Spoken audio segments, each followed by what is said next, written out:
이 많은 사람들이 공감하는 것 중 하나가요, 이 세월이 가면서 아마 느끼게 되는 건데, 이 변화가 싫어진다는 사실입니다.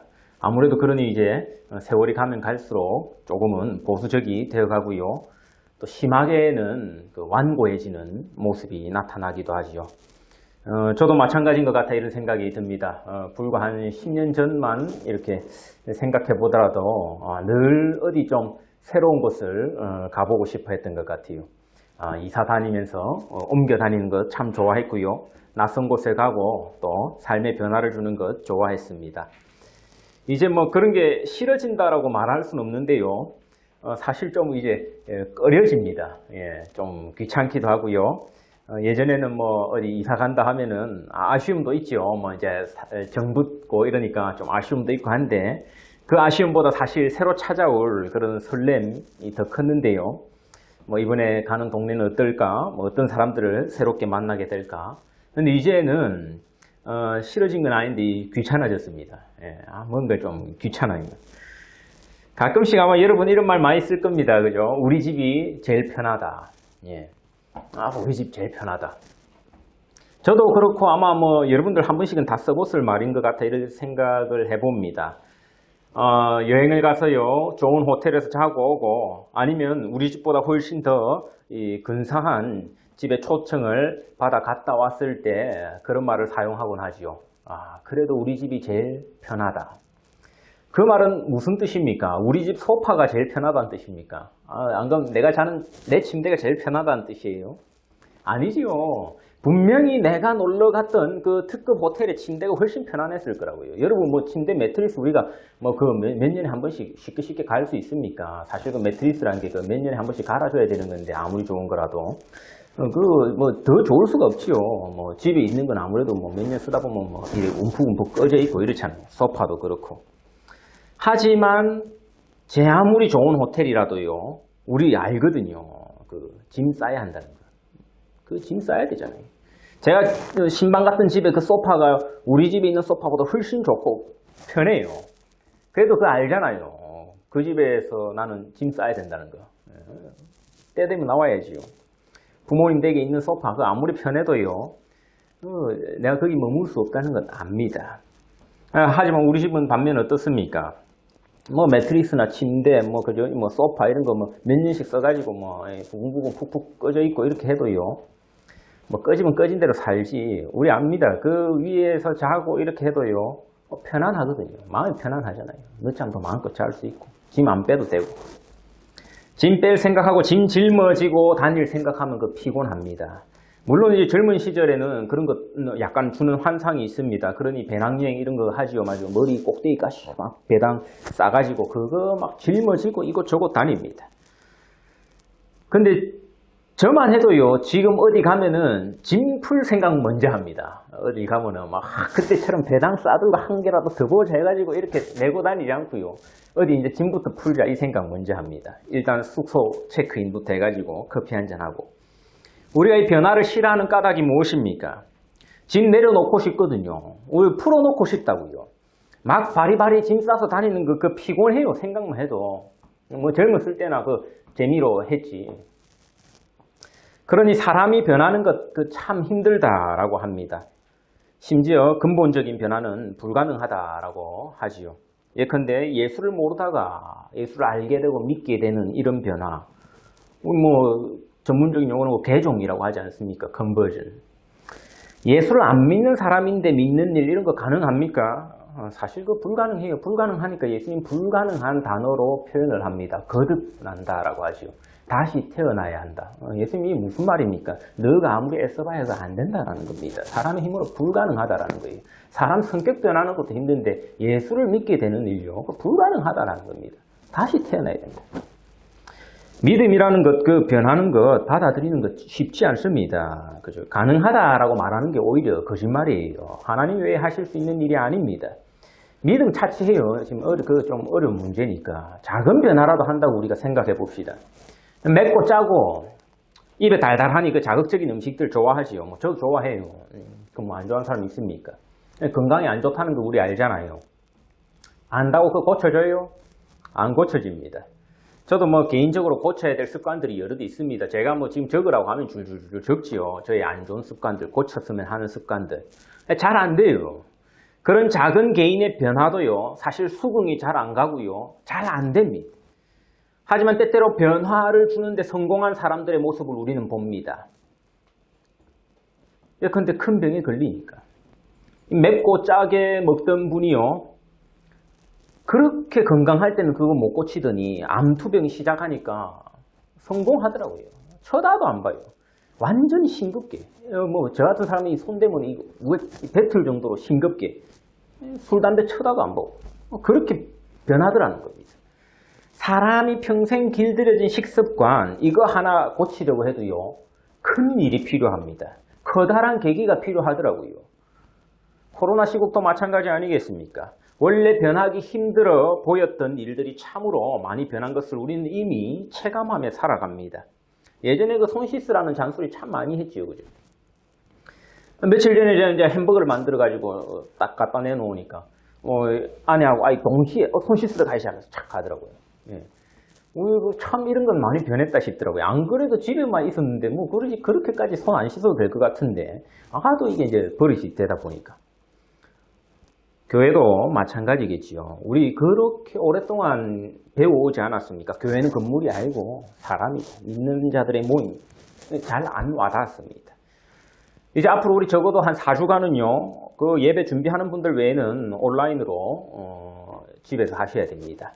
저는 이게 우리에게 영적인 훈련이 되었으면 좋겠다 싶습니다. 온라인 할 때는 온라인 교회로요, 또 모일 때는 또 모여서 모이는 교회가 되고, 못 모이면 큰일 날 줄 알았잖아요. 뭐 방송 장비 잘 갖추고 세련된 온라인 서비스 제공하는 뭐 큰 교회로 뭐 사람들 몰려가지 않겠느냐, 그런 걱정을 하기도 하고요. 작은 교회는 이거 뭐 흔적도 없어지는 거 아닌가 싶기도 하고. 우리만 해도 한국에 있는 가정들부터 띄엄띄엄 나오는 분들까지 더욱더 열심을 내는 모습들도 볼 수 있습니다. 저만 해도 얼굴 못 본 지 지금 몇 달 넘어가는 성도님들 계십니다. 물론 뭐 온라인으로 뭐 전화로 연락은 주고받았지만 뭐 실제로 대면하지는 못했지. 그래도요, 그 마음, 그리고 간혹 연락을 주고받을 때면 그 예전과 다른 그 갈급함을 느끼게 됩니다. 예전에 이 교회에서 같이 만나면서 예배 드릴 때는요, 한 번도 설교에 대해서 언급을 안 하셨던 분이요, 모르겠습니다. 이게 졸아서 그러는지 모르겠지만, 뭐 전화를 하는데 제 설교에 대해서 막 내용에 대해서 말씀하시더라고. 자기가 뭐 하면서 그냥 늘 반복해서 이래 틀어놓는데요. 그래 저보다 더 잘하시는 것 같아. 예, 몇 번을 들어서 그런지. 이런 계기를 통해서 참 하나님 여러 가지 우리에게 변화를 가져다 주시고 또 우리들을 짐 싸는 훈련을 시키신다, 이런 생각이 들었습니다. 마치 군인들과 같지 않습니까? 오늘은 여기에 진지를 구축하고 또 다음 주에는 또 저곳에 진지를 구축하고, 우리 한 달 남짓 지금 현장 예배를 인도했다가 또 우리 이제 다시 짐 꾸려야 되지 않습니까? 짐 풀고 꾸리는 행동 자체가 중요한 것이 아니라요, 그 뒤에 보이는 가치가 있다라는 겁니다. 우리가 건물에서 직접 모이고 아니면 온라인에서 가정에서 이렇게 3, 3, 5여 모여서 접속해서 예배를 하든 그 행동 자체, 그런 변화 자체가 우리에게 유의미한 것이 아니라는 말입니다. 그 뒤에 보이지 않는 가치가 있죠. 우리 그 예배라는 가치. 우리가 하나님을 예배하는 공동체라는 것이 참 잘 증명되는 시기다, 이런 생각이 들었습니다. 우리 적어도 한인 친목단체 아니라는 겁니다. 해외 어딜 가나, 저도 해외에서 다녀본 교회가 한두 개입니까? 이민교회 그런 모습 갖추기 참 쉽습니다. 하나님 경외하지도 않는 사람들, 어중이 떠중이 다 몰려 들어가지고 친목이나 일 삼고 정보나 공유하는 그런 동호회로 전락해 있는 교회들 있지 않습니까? 우리 온라인으로 전화하면서 친구도 지금 사실 못하거든요. 우리 방송 끝나면 다 꺼버리지 않습니까? 교회에 우선되는 본질적 가치가 잘 드러난다 싶습니다. 예배하려 지금 다 접속해 있고 여기 모여 있는 것 아닙니까? 지금 이 순간 오늘 본당에서 그리고 온라인 생중계로 함께 하면서 교회의 다른 가치들은 사실 좀 희생된 부분들이 있습니다. 대표적으로 코이노니아라고 하죠. 우리 성도의 교제, 친목. 이런 거 예전처럼 우리가 할 수 없잖아요. 밥도 함께 지금 못 먹고. 주일에는 예배만 딱 하고 지금 인사도 못 나누고 헤어져야 되잖아요. 여기 드러나는 가치가 뭡니까? 우리 교회, 런던 갈보리 교회, 남들이 뭐라 하건 어쨌든 예배하는 공동체라는 겁니다. 오히려 저는 이런 시국에 우리는 참 이런 좋은 유익을 누린다 싶습니다. 연약해 보이고 부족해 보이던 교회가 실상 그렇지만 않았다라는 겁니다. 강했다라는 거죠. 뭐가 중요한지 아는 교회라는 겁니다. 정부도 마찬가지 아닙니까? 경험이 없었던 봄에 있었던 그 락다운과 이번에 록다운의 가장 큰 차이 중에 하나가 뭡니까? 아이들 학교 가는 거죠. 그죠? 아이들 학교 가는 거. 제 정부 가이드라인 그거 참 마음에 들더라고요. long-term future라는 말을 썼더라고요. 아이들의 먼 미래. 가까이 미래는 우리가 그래 건강을 지키는 게 중요하지만 먼 미래를 고려했을 때. 저는 이 원로들이 그런 조언, 원로 전문가들의 조언이 저는 그 문장 참 저는 좋더라고요. School is the best place for children to be. 아이들이 있어야 될 best place는 학교다. 우리 학생들 집에 있으면 편하지요. 부모님이 만들어준 따뜻한 방에서 있으면 편하지요. 그건 좋은 장소에서 good place가 될 수 있습니다. 아이들에게. 하지만 best place는 아니라는 거예요. 아이들이 부모님이 잘 만들어준 방구석에 있는 게 그게 best place, 그곳에 우리의 미래가 있습니까? 물론 어른들의 건강도 소중합니다. 하지만 먼 시년, long-term future도 우리에겐 중요하거든요. 근시안적으로 보면 질병의 위험이 있고 하지만 먼 미래를 생각하면 교육을 멈출 수 없다는 것이죠. 지난번 봄에 락다운 하니까 밥 굶는 애들 보세요. 저 영국에 그렇게 많을 줄 상상도 못했습니다. 왜? 저도 우리 교회만 생각했거든요. 애들 우리 교회 애들한테 좋은 교육받고 좋은 학교 다니고 다 밥 잘 챙겨 먹고 이러니까. 그렇지 않았잖아요. 영국이랑 공동체가. 지식은 온라인으로도 얻을 수 있습니다. 그러나 그게 다가 아니거든요. 애 밥 잘 챙겨 먹이는 것도 교육 아닙니까? 학교 가서 싫어하는 친구, 무서운 선생님하고도 매일 억지로라도 잘 어울리며 지내게 하는 것이 그게 교육 아닙니까? 그곳에 우리의 미래가 달려있는 것 아닙니까? 아이의 교육이 나라의 장래 아닙니까? 예전에 우리 보릿고개가 와도요. 우리 조상들 씨감자에는 손도 안 댔습니다. 배 쫄쫄 굶고 물로 배를 채워도 씨감자 손 안 댔다고요. 그거는 미래를 망쳐버리는 거거든요. 누가 씨감자를 삶아 먹습니까? 보릿고개가 온다고. 혹시 여기는 없으실 것 같은데 79년도에 고3이었던 분 계십니까? 없습니까? 예. 79년도 그 고3이었던 분들, 예, 아마 다 기억하셨을 겁니다. 이맘때 큰일 났지 않습니까? 10월 26일에 이제 박정희 대통령이 암살당했죠. 그런데 그때 고3이었던 분들 기억에는 자기 3살 때부터 대통령이 쭉 박정희밖에 없었으니까 나라의 대통령 박정희다 이래 됐던 겁니다. 그때 그런 말들 했다고 하더라고요. 10월 26일에 죽고 나서 그 당시 고3들 입시생들 다 그런 말을 했대요. 각 학교에서 서거하셨다. 그러므로 올해 입시는 없다. 입시가 열흘 뒤였거든요. 11월 5일. 뭡니까? 예비고사라고 하죠. 그죠? 근데 11월 5일에 예비고사 했어요. 그래서 3달 뒤인가 본고사 했다고요. 다 했습니다. 79년 그 대학 시험 친 분들 다 기억하실 거예요. 그때 다 그런 말 했다더라고요. 각 학교에서 서거하셨다. 그러므로 올해 입시는 없다. 없기는 예전에 다 했습니다. 다 했어요. 예.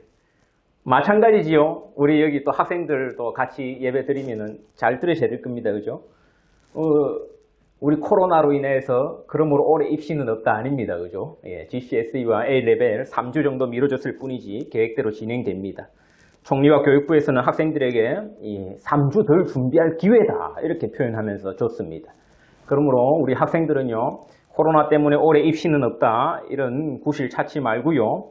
3주 더 공부할 시간을 감사히 여기시고 각고의 노력을 다하셔서 시험 준비에 만전을 기하시기 바랍니다. 학교에서도 많이 들을 텐데 설교 시간에까지 들어줘요. 예. 이 코로나로 인해 가지고요 뭔가 짊어진 듯한 무거운 시절을 우리 보내고 있습니다. 이것이 신앙에 참 좋은 유익이 된다 생각합니다. 우리는 뭔가 편하고자 자꾸 내려놓으려고만 생각합니다. 뭔 말만 하면 내려놓겠대요. 이번에 좀 내가 내려놓고 싶습니다. 그 내려놓고 싶으면 자기 지갑부터 내려놓으세요. 맨 지갑은 안 내려놓고 자기 좋은 건 다 짊어지고 가면서 자기 하기 싫은 거 조금이라도 욕먹고 부담되는 거 다 내려놓겠다고. 무슨 예수 믿는 사람이에요. 그냥 나가서 사세요. 교회 대충 발만 걸쳐놓으려 하지 말고. 교회가 무슨 보험입니까? 죽어서 천당 가는 보험 그런 거 아니에요. 성도는 그 그릇의 모양이 어떻든 간에 가득 담고 살아가는 자들입니다. 짊어지고 살아가는 자들입니다. 오늘 본문도 사실 담는 이야기로 시작됩니다. 무엇을 담고 있다 합니까? 보배라고 하죠. 트레저라고 하죠. 그런데 생각해보면 좀 이상해요. 이 보물인데 어디에요? 질그릇에 담았다 합니다. 사실 이거 좀 말이 안 돼요. 여러분 조금만 좋은 선물들도요 보면은 케이스부터가 반짝거립니다. 예. 별것 없는 그런 어떤 조금 돈 준 것도요 작은 뭐 별 볼 일 없는 액세서리도 케이스도 반짝거리는 담는다고요. 그런데 이 보배를 질그릇에 담는다고요. 뭐니 공무는 오늘 말도 안 되는 소리를 시작하고 있습니다. 명품은 포장지부터 달라요. 명품 사면은 그 쇼핑백도 예쁘더잖아요. 하지만 그래봐야 사실 우리 포장지인 거 다 알아요. 독서율이 좀 낮은 사회의 특징 중에 하나가요. 책을 출판사에서 책 표지에 되게 공을 들입니다. 예. 그럼 사람들이 책을 안 읽지만 사긴 사는데 표지 보고 사요. 예. 표지에 공을 되게 들여요. 그래 잘 팔립니다. 예. 대부분 표지가 예뻐서 산 책요. 여러분 제목도 아마 기억 안 날 거예요. 좀 지나고 나면은. 하지만 여러분 예컨대 뭐 전쟁과 평화를 산다 칩시다. 톨스토이가 쓴. 그거 여러분 표지 봅니까?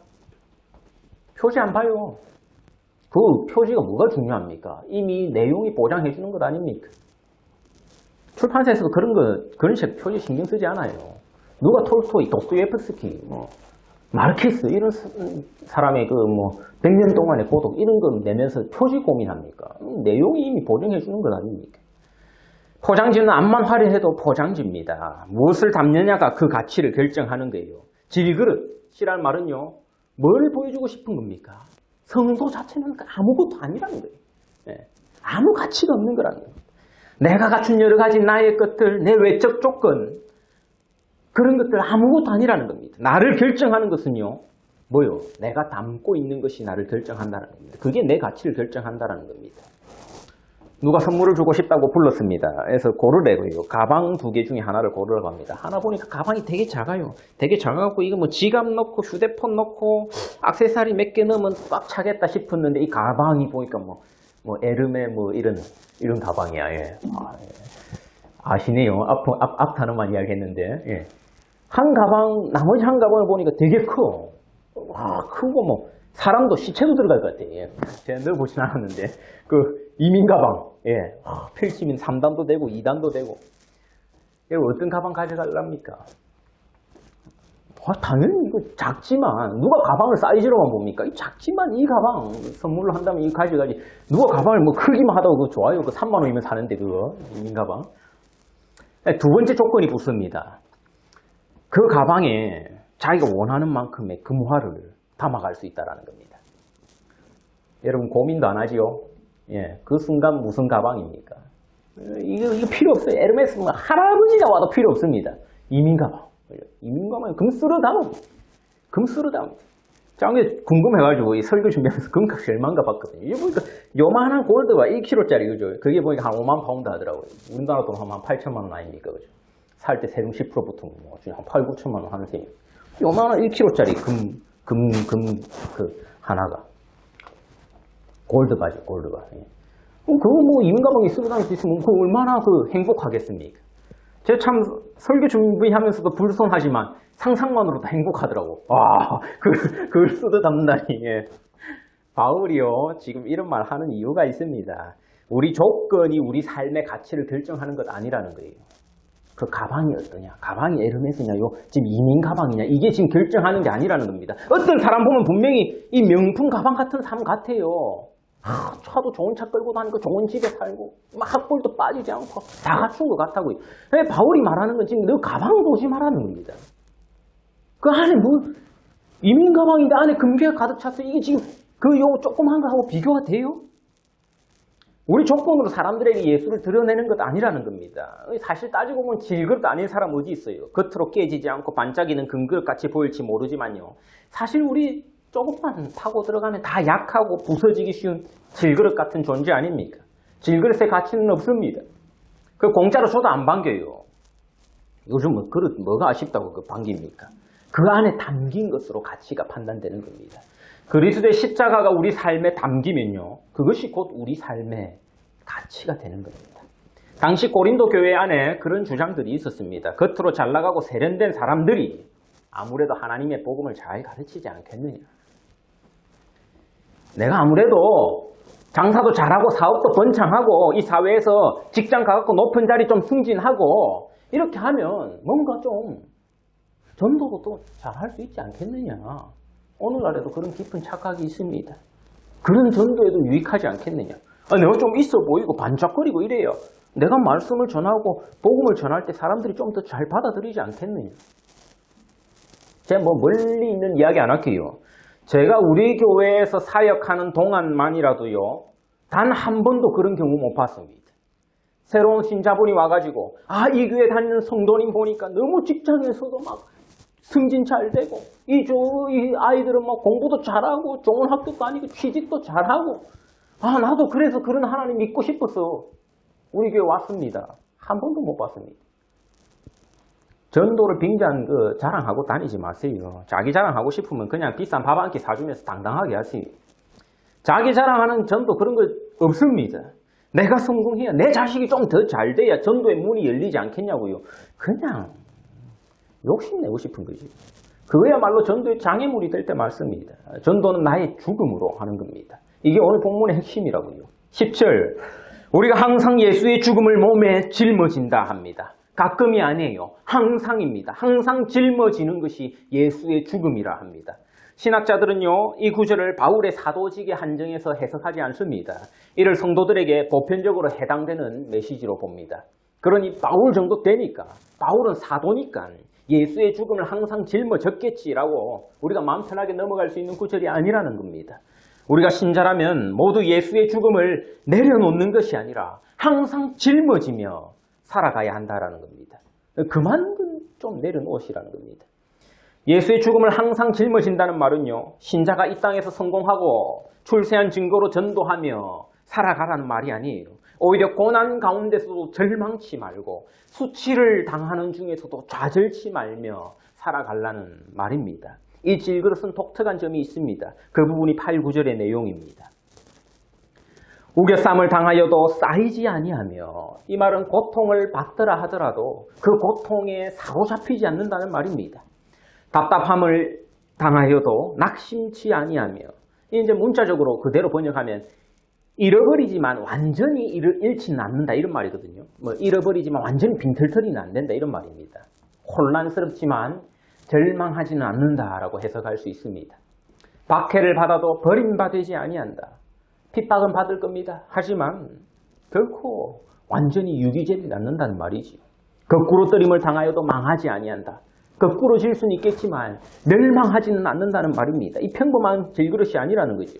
질그릇 자체의 능력 때문이 아니라 7절에 따르면 하나님으로부터 나오는 큰 능력이 있기에 라고 하죠. 우리 좀 전에 찬양 불렀지 않습니까? 난 아무도 못합니다. 하나님 능력이 없으면 능력은 하나님으로부터 나온다는 겁니다. 답답한 일을 당하여도 낙심치 아니하며 궁핍해지고 우리가 어려운 일 당할 때 있지요. 그럼 우리 되게 불행해진다 생각하지 않습니까? 하지만 신자들은 그렇지 않다라는 것이죠. 우리 교회에서 후원하는 선교사님 아닙니까? 수만 라와 선교사님. 수만 라와 선교사님을 이제 지도했던 그 연세가 많으신 여자 선교사님 계십니다. 그 평생을 그 암과 싸우셨는데 이번 여름에 이제 좀 그게 이제 좀 더 안 좋으셔가지고 이제는 사역은 못 하시고 아마 좀 여러 가지 준비를 하시면서 또 이 암 투병을 하셔야 될 것 같다 이런 생각이 들어요. 근데 이제 그분을 주변에 있는 선교사님들과 그분의 고백을 들어보면요. 정말 이 고난을 행복으로 고백하는 일들이 있는 겁니다. 하나님 왜 나한테 암을 주셨습니까? 이런 것이 아니라 그 암을 행복으로, 암을 이 범사에 대한 감사로 고백할 수 있는.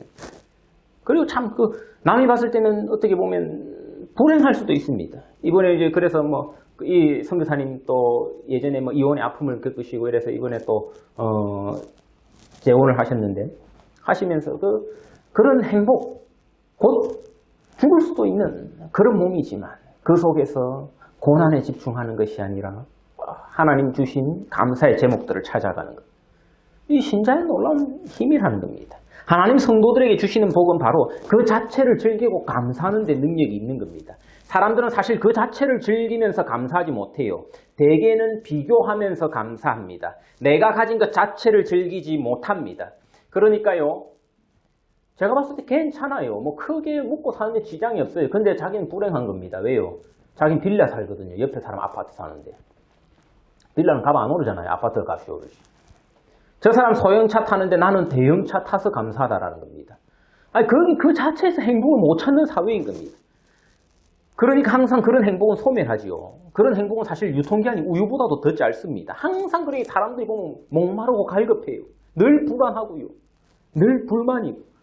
뭔가를 준비해야만 될 것 같고 대비해야 될 것 같고 항상 목마릅니다. 항상 목마르니까 예수님 이 욕망을 파고들어서 대답하시잖아요. 내가 한 번도 이제는 마시기만 하면 영원히 목마르지 않아야 할 생수를 주겠다. 그러나 이 생수를 못 마신 사람들은 늘 삶이 목마릅니다. 누가 봐도 편안한 집에 사는데 그래도 목마릅니다. 자녀들 잘 크고 있는데 그래도 목마릅니다. 자기 지금 잘 건강한데 목말라요. 그러나 이 보배를 다루는 질그릇이요. 우겨쌈을 당하지요. 답답한 일을 당하지요. 하지만 사로잡히지는 않고요. 절망하지는 않는답니다. 고난이 없지 않습니다. 오히려 신자로서 더 많습니다. 바울은 이것을 10절에서 예수의 죽음이라 표현합니다. 그리고 이 예수의 죽음을 항상 짊어진다 말하죠. 이게 신자의 삶입니다. 신자의 삶은 여정과 같습니다. 이 집 저 집 이 호텔 저 호텔 떠도는 여정입니다. 짊어지고 살아가는 삶입니다. 지치고 고나니까 우리 다 내려놓고 싶을 때 많습니다. 아유 우리 집이 제일 편안해 하듯이 빨리 행장을 풀고 다 내려놓고 싶지요. 그 함정에 빠지지 말라고요. 그 집도 우리 언젠가 비워줘야 됩니다. 질그릇이 다 내려놓아 버리면요. 아무 가치 없습니다. 안 그래도 가치 없는 그릇이 그 안에 있는 보배까지 다 내려놔 버리면 정말 그거는 가치 없는 인생 돼버립니다. 여러분 사람들이 살다가는 인생이 대부분 그래요. 예수를 모르고 살다가는 인생들이 대부분 다 그렇습니다. 다 가치 없는 삶이라고요. 자기 가족들이나 이름 기억하지. 빈 질그릇만큼 쓰잘데기 없는 것 없습니다. 제 처음 영국 왔을 때 참 기억나는 게 그때 이제 2002년이었는데 제가 한 달 동안 영국 머무면서 낮에는 영어 학원 같은데 수업도 하고 오후에 놀러 다니고 이랬어요. 그때 이제 처음 영국에 와가지고 월드컵 2002년 한국 월드컵 하기 전이었는데 나름대로 이제 그때는 돈도 많이 없을 때 아닙니까? 영국 물가 비싼데 또 마음을 먹고 그래도 좀 좋은 레스토랑 한번 가봐야지 해갖고 레스토랑 가가지고 이제 시켜가지고 이제 음식을 딱 시켰습니다. 그럴듯한 음식을 시켰는데 아니 그릇에 이가 빠진 겁니다. 여러분 영국 오래 사셨는데 별로 이렇게 안 놀라시네요. 한국에서 이 빠진 그릇 냅니까 안 냅니까? 그거는 버립니다. 버려요. 예, 이 빠진 그릇 그거 내면은 그거 진짜 욕 먹습니다. 예, 큰일 납니다. 그죠? 한국에서는. 그래서 저희 어머니 같은 경우도 보면은 손님용 그릇은 따로 평소에 안 쓰고 찬장에 착 신문지를 해가지고 포개 놓습니다. 혹시라도 모르니까 그죠? 예. 그랬는데 영국은 보니까 이 빠진 그릇을 이렇게 탁 내놓더라고요. 그거 사실 한국에서는 정말 가치 없는 그릇인데 이 그릇이라는 게 질그릇이 그런 겁니다. 이 빠진 그릇과 같습니다. 우리 문화에서. 아무 가치 없습니다. 짊어져야 한다는 겁니다. 그 그릇에 뭐가 보석이 담기면 그 순간 가치가 있어지는 것 아닙니까? 우리가 짊어진 것이요 바로 우리 삶의 가치이자 의미입니다. 그 우리 그리스도의 죽음이라 말을 합니다. 우리의 삶 가운데 그리스도의 죽음이 드러나야 한다는 거죠. 바로 그 그리스도의 사망이 우리 안에서 역사할 때요. 오늘 보면 마지막 12절에서 뭐라 합니까? 생명은 너희 안에서 역사하느니라 하죠. 이게 우리의 사명입니다. 우리가 그의 죽음을 짊어지면요. 생명이 어디서 역사한다고요? 너희 안에서. 남이 산다라는 말입니다. 남이 산다. 우리 안에 사망이 역사해야 생명이 너희 안에 역사한다라는 겁니다. 한 알의 밀알이 떨어져서 그대로 있지 않고 썩어야 열매를 맺는다라는 말이에요. 썩음은 죽음이고 열매는 생명입니다.